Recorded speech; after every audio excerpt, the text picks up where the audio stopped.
Nesen, pirms 13.392.642 minūtēm piedzima kāds puisēns vārdā Krists ar spēka pārpilnām rokām.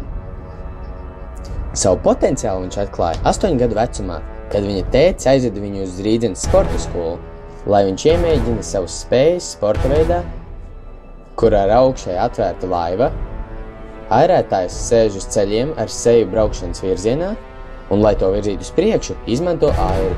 Tur visi viņu apbrīnoja, jo viņš airēja tik stipri, ka izērējās cauri sienēm un aizērējās līdz pašam Viktorijas ūdenskritumam, un ilgi nedomājot, uzērējās tajā augšā.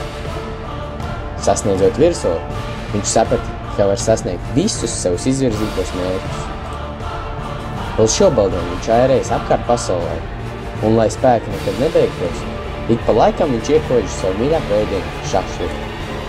Līdz kādu dienu Krists ieradās Londonā, kur viņu uzaicināja piedalīties Londonas olimpiskajās spēlēs. Zini, laivā neesi viens, ar tevi kopā 10D! No Cēsvalas ģimnāzijas.